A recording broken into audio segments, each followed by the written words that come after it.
Hey, what's going on, everybody? I just wanted to kind of give a little update video. I guess I wasn't going to record anything today. I was kind of going to take today off and just kind of relax and do nothing but watch football. But you know what? I've been getting a lot of emails and a lot of encouraging messages from a lot of people around the world, actually. And, there's been a lot of confusion as well. Sorry, let me move this real quick. Sorry. There's been a lot of confusion.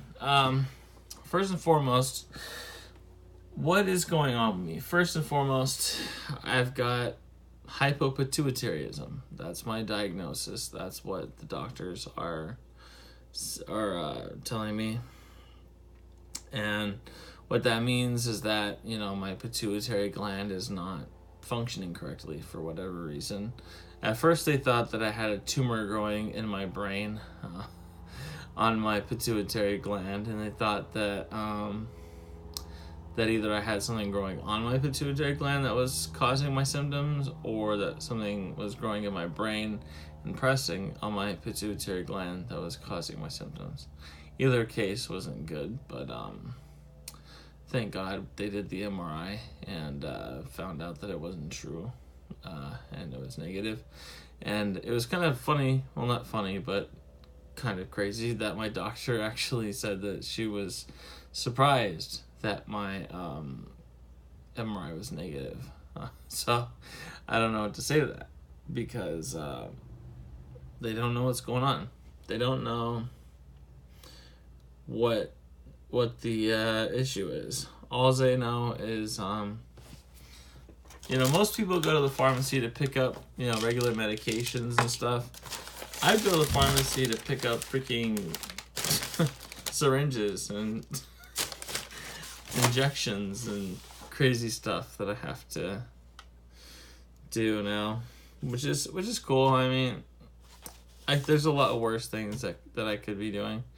I mean, I know some people that are on chemotherapy right now, and some people that have ambulatory issues that aren't able to get around. So I understand it. Me bitching about doing an injection every couple weeks, isn't that bad, and having to take a lot of steroids a day isn't that bad. But I think that's why fellowship is important, because it gets perspective. It gives a serious look into what's going on, and it really makes you look. And it's funny because I learned this one time when I was at my men's group, and I was sitting here talking about relationship problems. And I'm sitting here really into it, passionately talking about it like it was the biggest problem in the world. And then there's two more guys that share it after me, and they're talking about their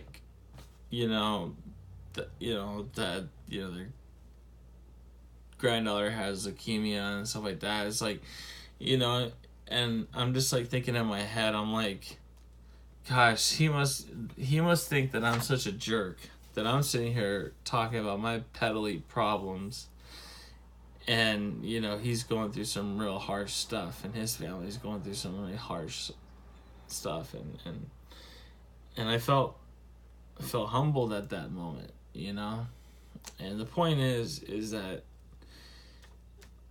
I'm not gonna let this consume me. I mean, I've already been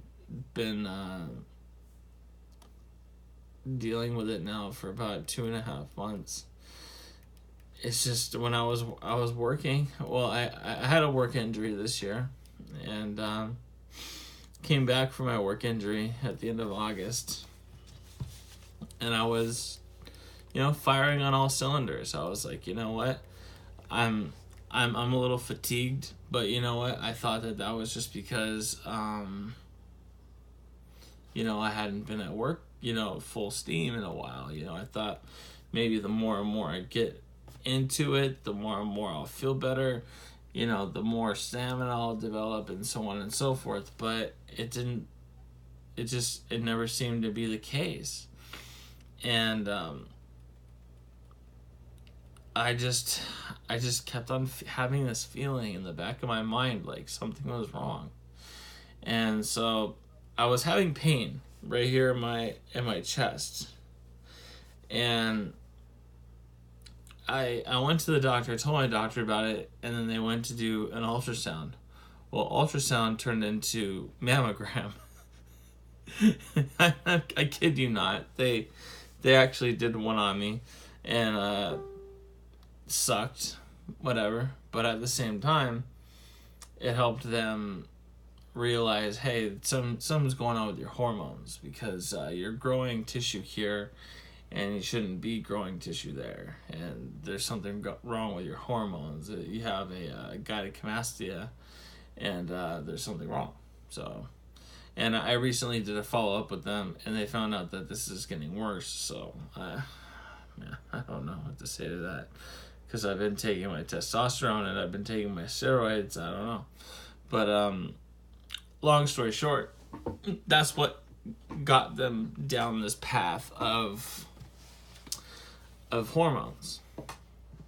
And so it got them, my primary doctor started to get a more focused study of my hormones, and then they figured out that my testosterone was extremely low. And then, normal levels are like 600 to 650, around that for people my age. Mine was 32. So you can imagine being 618 points off is pop filter, why are you doing this to me? Sorry. Anyways, so being 600 points off is a pretty significant margin there. So I kind of just took it with a grain of salt and said, okay, well, what are we gonna do about it? She's like, well, we're gonna refer you to a specialist. So they referred me out to the endocrinologist, and they had me there it was like, that was a Thursday, and I was like, bam, if you know anything about HMOs, you would know that them doing something within the same month is extreme. So for them to sit there and actually have them, that was a Thursday, I was there on Tuesday. You know what I mean? So it was like 5-6 days, boom, I'm right here. It was kind of crazy. Long story short, so she ordered more tests, and the other tests showed that I had low cortisol as well. So she prescribed me these these hydrocortisone cordyceps pills that I have to take. I have to take 3 of them in the morning, and I have to take 1 of them in the evening time. And it replaces the cortisol that my pituitary gland's not producing. And she also ordered an MRI, because she's like, well, since your testosterone levels are extremely low and your cortisol levels are extremely low, those are two of the main hormones that are produced by your pituitary gland. And so I said, okay, cool. So, they did an MRI. So they're like, we're going to order the MRI. And so they're all right, cool. Why? Like, well, we think that something might be growing on your pituitary gland. I'm like, well, something? What do you mean something? And they're like, well, it could be a mass, could be a tumor. I'm like, whoa, what? I'm like tripping, because I'm like thinking it's a blood issue. You know what I mean? I'm thinking, well, people have low iron, low this, low that, and they supplement, and then they get you what you need to get. But no, they're sitting here talking about brain tumors and brain surgery and stuff. And I'm like, whoa, pump the brakes real fast. What is going on here? And I flipped out. I had a crazy reaction to it, of course, given the history of my family and given what happened to my brother. It freaked me out. And the whole time I'm thinking to myself, well, it's the only explanation, that I can think of. I'm looking online, and there's, don't ever look up your symptoms online, by the way, because that's the worst possible thing you could do. But I did that. I did the taboo. I went online and looked. And, it was like step 1, remove the tumor. Step 2, do radiation to shrink tumor. Step 3, do hormone replacement therapy. It's like, wait, what? That's the treatment plan for hypopituitarism? And so, I don't know if because I went to my prayer group, and they laid hands on me before that MRI, and they prayed for healing, and my MRI came back negative. They actually said that my pituitary gland actually looks healthy, and it actually looks like it should be doing its job. Looks perfectly fine, and looks normal size for my age. And so it's just, why isn't it functioning? That's the question that my doctors are trying to figure out right now. Why? But for now, I'm stuck with this. And actually, I did get a really good text message from my cousin Marilee today. She really she's always the positive person. She told me, she said, maybe it's not for life. Maybe in 10 years from now, 20 years from now, maybe they're going to come up with something that's going to replace that, and you won't need to take that anymore. It's like, what? She knows exactly what to tell me to, like, counter my negative thinking. So I will say that. That's why I surround myself with people that have just such positive hearts. I mean, she's such a sweetheart, but I mean, just that's a good point. And it's something that for us all to consider that are facing medical issues. We don't have to listen to what they say right now, because years down the line there could be developments that could change the situation. I mean, that's very true. I hadn't thought of that. I hadn't even considered that. And you know what? She's very smart for thinking of that, and that's why I really do appreciate her a lot. But until then, though, I've gotta deal with this. This is what I gotta use every couple weeks. And I've got to shoot myself with testosterone with this. I've got a bag full of them, which is, fitting, because, like I said, I have to do it every 2 weeks the rest of my life. And I take them, and I store them, and then I dispose of them when I go to my doctor's office in the Sharps container. I'm a good guy when it comes to it. But I don't know about this, though, because these cordyceps pills, I'm pretty sure I'm going to have to take that for the rest of my life. And it sucks because there's times where it was 10 o'clock the other night, and I was like, oh, shoot, I forgot. Like, I was supposed to take it this afternoon, and I didn't. And so, like, I'm constantly having to worry about, like, okay, did I take it or not take it? So that's why, these dividers are helpful, because they get me on track.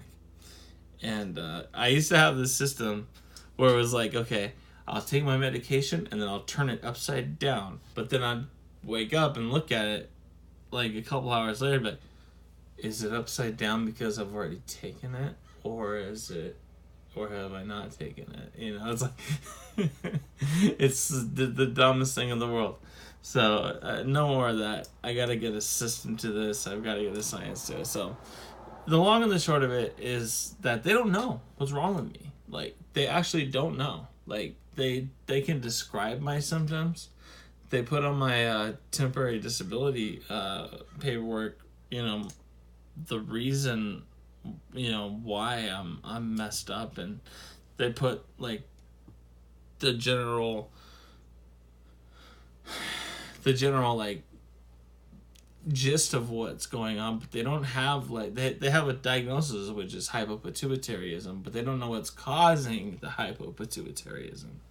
And that's what freaks me out, because I'm OCD. I have to know everything. I have to know the why of everything.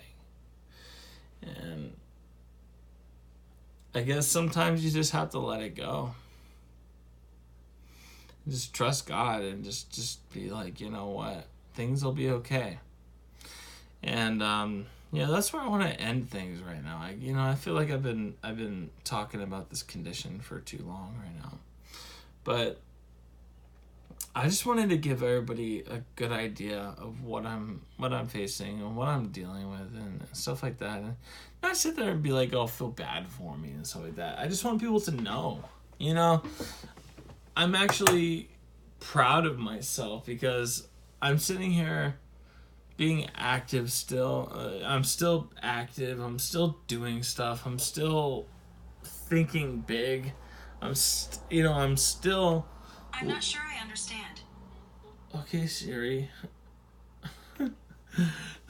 Sorry. I'm actually, I'm still doing stuff, and I'm still thinking in terms of like things bigger than what I've ever imagined in my life. And if anything, it's made it more important for me to want to actually go ahead and start doing projects and stuff like that, because it's like, you know what? Time is precious and time is short. You never know what's going to happen. I mean, you can sit around here thinking all day, what if I did this, and what if this happens, and what if that happens? But at the end of the day, you never know until you try. I look at I know I'm like name dropping like crazy, but like my buddy Taylor, with his band right now. My gosh, the wellspring like of support that they've got. I mean, they're like international. I mean, and I remember a couple years ago listening to like rough mixes of these songs in the back of a car and like thinking to myself like, this sounds good, it has potential. And now that it's like they're like, putting out these incredible videos, like mind-blowing videos, like I'm talking like Hollywood quality, like serious, like really, really, really amazing stuff. And I'm like, this is the stuff that I was listening to a couple years ago. You know what I'm saying? Like, and it helps me to realize, you know what, like if he has a dream and he and his friends went out there and seized it and struck while the iron was hot and got into position and worked hard. They definitely worked hard to get where they're at. And it's like, why not me? Why can't I do my dream? Why can't I go outside of my comfort zone and work hard for something? And that's what my podcast and my YouTube thing is all about. And it's just all about like dreaming big. And it sounds so cliche, but it's so true. You don't know unless you try. You don't know unless you actually get out there and do it and like make it happen. And that's what I plan to do. And I guess what I'm going to title this video is just a general update and what am I facing? What am I personally facing? And I guess this video was mainly aimed at friends and family, But I also want to get to know people internationally and people or in this nation, because my ultimate goal is to get out there and to start mending fences. There's not a lot of that these days. My ultimate goal is to actually get out there and have a successful platform to where I could take ideas from this side and tell it to this side, and then be an intermediary medium for that conduit, because there's no connection. Everybody's got their camp. They got the left and the right, and they've got their own little camp, and they don't interact with each other. It's kind of like in junior high when you're having a fight with someone, and you're like, can you go tell so and so that I said this because I'm mad at them. That's how it is right now. It's like we don't ever talk directly to each other. And what I want to have is a platform to where we can get both of these ideas on the table and talk about the issues, talk about the facts. Don't sit here and talk about the actual politics behind it. And that's what's pervasive nowadays, is just all this perception nonsense. And they talk about the optics of everything, and they could take a story that's good about somebody and spin it to look bad, and they could take a bad story and spin it to look good. It just depends on which channel you're watching. I want to be the channel that is going to tell you both sides. And I'm not going to sit here and tell you this is my viewpoint and this is what I agree with, this is what I want to force on you. No, none of that. I want to appeal to you as a person, from me to you. This is America. This is the land that we all live in. We should all love each other, and we should all just be happy. I mean, whatever happened to just finding a random person and just saying, you know what, man, how you doing today? Tell me your story. Whatever happened to that? Whatever happened to being courteous? Whatever, I was at the grocery store the other day, and this lady was like, she had 5 things or whatever, and they were asking her, do you want to buy a bag? And I was like, oh, here. I just handed her one of my bags. That's missing nowadays. And she's like, oh my God, thank you so much. It's like 10 cents of a thing, but still, it's the thought that counts. It's the, being the guy that's right there. Oh, here. I want to be that guy. I want everybody to be that guy. It would be so much of a better country if we all just forgot about all this nonsense and just started focusing on the people, and started focusing on the solutions, and started focusing on being nice to each other. Whatever happened to being nice? It pains me. I mean, because as I've said before, I'm deeply religious. I love the Lord. I read this book a lot. This one's kind of a bad translation. I need to get a new Bible, but when I look inside of this here, man, I get chills just holding this book sometimes. It's insane. That's why nothing goes on it. Everything else on my desk, I can put stuff on top of it and not say anything. But the second that I put something on top of my Bible, I'm like, oh, no. This has to be on top of everything. And that's just something that I revere. Because I have so much respect for this book that I won't put, this pen on it or this knife on it. I won't set things on top of it. It stands out above everything. I want it to be its own entity on its own. It's that precious to me. And this is a book that people have, and they walk past it. They have it on their nightstand. They have it on their coffee table, and they just walk past it every single day. This is life, man. But I'm not here to preach. I'm not here to preach today. Not today, at least. I'm not here to preach. But if you want to know how to be a nice person, start looking at the book of Matthew. I'm telling you, start there. Start to learn how to be a nice person. Changed my life. Really did. I mean, I'll leave you with this. Go research a man named Jack Hyles, Hyles. He had a ministry going, and he passed away 2003, I think it was. And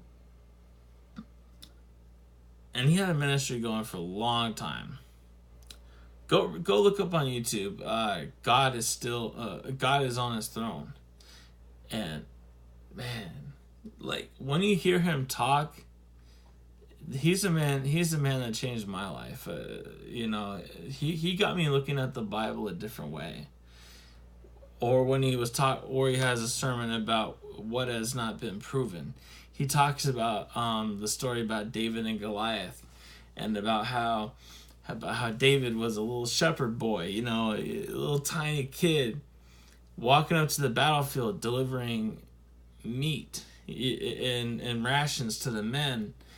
And then they're all encamped, and the enemy's encamped over there, and Goliath is over there challenging, saying, okay, if I win, I'm going to be the champion of the Philistine army, and you guys send out a champion of your Israeli army, and whoever wins, that'll be the victor of the battle. We don't need to do this huge battle.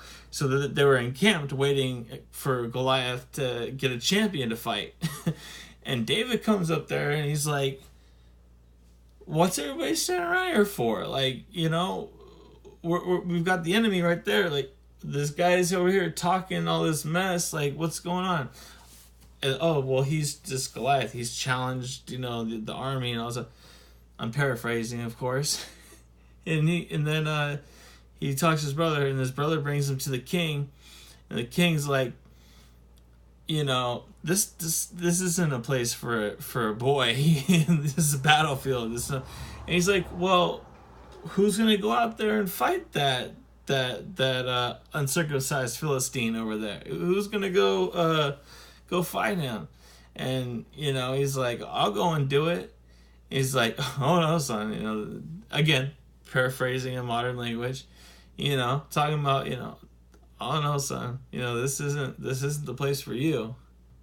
But he's like, now listen, I'm a shepherd, and I had a lion and a bear that were attacking my flock. With these bare hands, I slew a lion and I slew a bear with these bare hands. And then he looks at his brother. Is this true? Yeah, it's true. You slew a lion and a bear? Yeah, with my bare hands. Because these are proven. This is proven right here. And so he says, okay, I'll let you go fight Goliath, but first, let me get you my armor and my suit of armor and a sword and all, and the shield and everything, so you could be fit for battle. Now, David was short in stature. The king, was tall. I can't remember the king's name in this situation. He was King Saul. He said he was shoulder higher than everybody else. He should have been the one fighting Goliath, if anybody else. So he fits him in his armor. Now, just imagine little tiny David walking around in his suit of armor like this.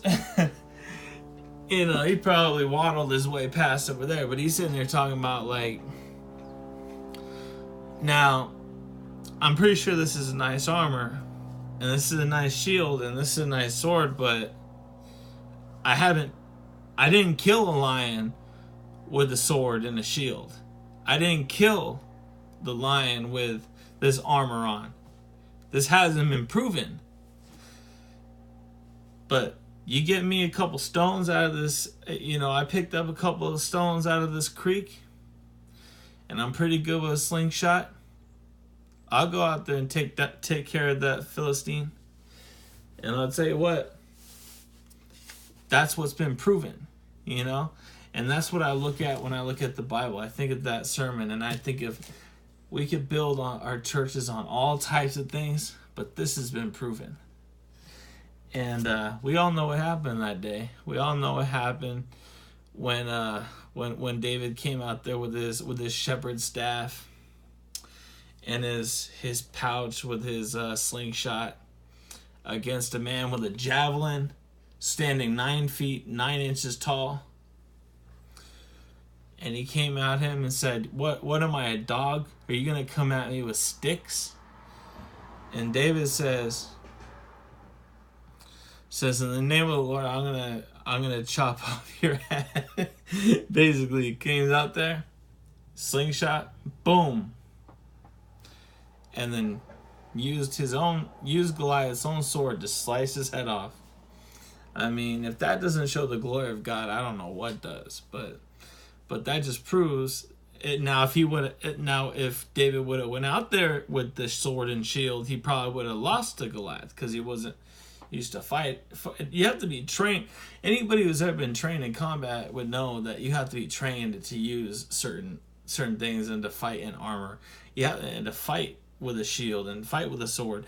It takes a certain skill that he didn't have, that hadn't been proven. He said, you know what? My bare hands is all I need. I got a slingshot. I'm good with that. That's all I need. Man, that story gets me every time. But man, we just don't have that spirit anymore. We don't have that conviction anymore. We don't have that unity anymore. We don't have that feeling of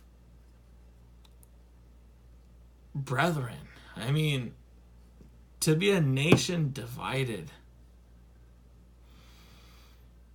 Nobody was asking the Israelis on that side, are you left wing or right wing?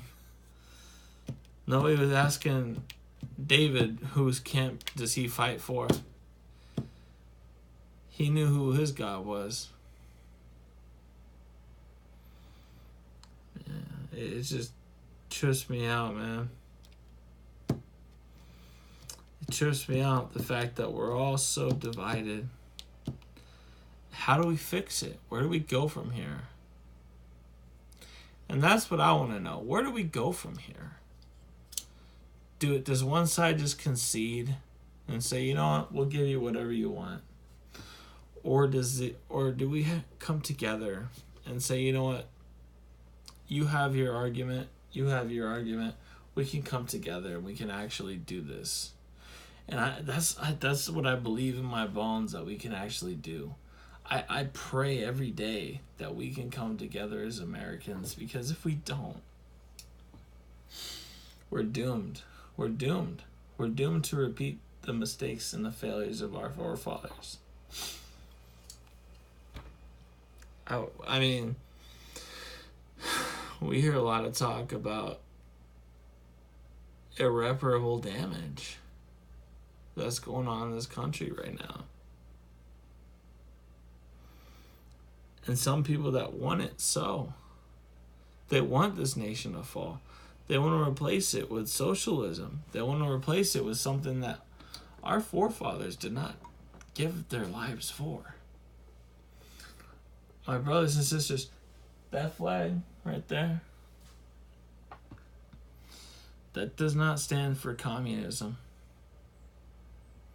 Does not stand for socialism.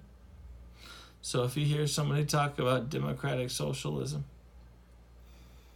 putting a word in front of socialism doesn't make it not socialism.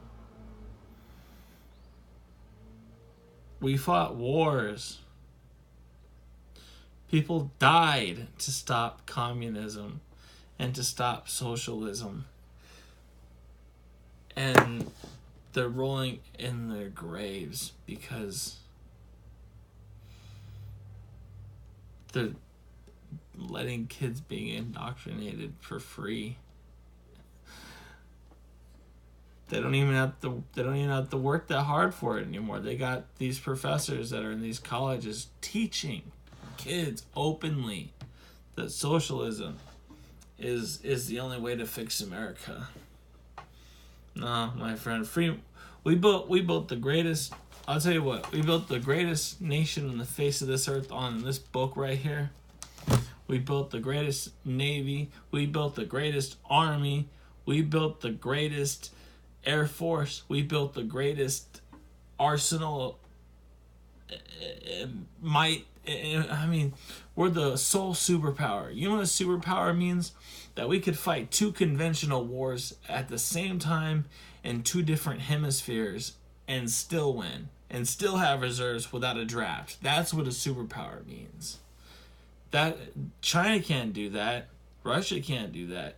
They'd have to strategically place people here, strategically place people here. We have such military might that we literally could fight stages of war all around the world and still have security at home. And that's, if that doesn't show that we're the best country in the world, I don't know what does. But I digress. I'm gonna leave you guys with just some words of advice. Reach out to your neighbors, man, because you might have more in common with them than you think. You might have more. You might actually see eye to eye with them better than you would think that you do, because you know what?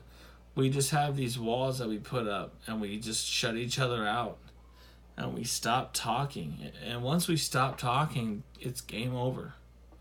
Once the dialogue has ceased, there's no turning back. And that's what happened in the Civil War. And I was watching some documentaries on the Civil War yesterday. And I hate to say it, but we've got the right formula for it today. We got 2 ideological sides that are willing to get hostile towards each other for the sake of their agenda. And they have organizers on each side that are spurring that violence on. My friends, we need to avoid this at all costs. At all costs. We need to condemn people like Antifa. We need to condemn people like those men in Charlottesville walking and those white supremacists. We condemn those people. We need to condemn violence of all kind. Why would we want to fight fellow Americans? These are your brethren. These are the people who you went to school with these people. You went to church with these people. You grew up together. And now you want to fight each other? And it's not even like we have a huge crazy thing like that they did back in the Civil War days. We just have 2 sides that won't talk to each other. And that's what I really want you guys to do. I want you guys to talk to everybody, man. That's what Project Unity is all about. Bringing everybody together. This is what's gonna happen. I know it is, because God's showing me this. He's showing me visions of this nation finally healing itself and finally getting down to what we actually need to do. And that's huge, because like I said, if we don't, we're screwed. So let me just recap. I went over my health today. Stuff that I'm facing on a daily basis, but that's nothing. Talked about Jack Hyles for a minute, because I really like him. And we're talking about unity, and we're doomed to repeat the mistakes of the past. So I just want you guys to think about those points. I mean, really think about them, because if not, we're screwed. We're really screwed if we cannot come to a consensus. Like, reach out. Reach out to your brothers. Reach out to your sisters. Reach out to people that you've lost touch with. Just say, you know what?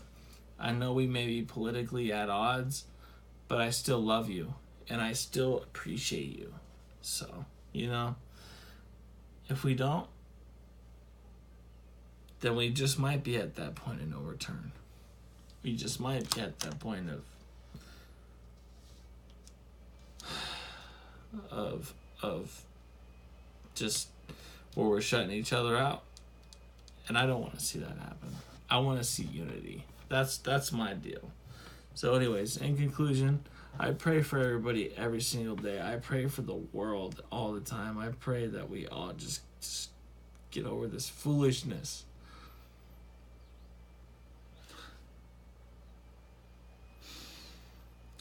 I want you guys to know that I love, even though I don't know you, I love each and every one of you. If I disagree with you, I still love you. That's what the Holy Spirit does to me. That's what the Holy Spirit should do to all of you guys who are of Christ. And kind of rambling today. I'm not scripting anything. This is just off the cuff. No filter, no cuts, no edits, nothing. I'm just going straight out the dome today. So, anyways, hopefully everybody's having a fantastic holiday season so far. I know that everybody might be traveling and doing different things, but I just want you guys to know that it can happen. We can get there. We can. I don't see us at that point of no return. I think we can do it, and I think that God is with us, and I think that we can all do it. So we just have to start. We have to start somewhere, right? We start right here. And I'll see you guys next time.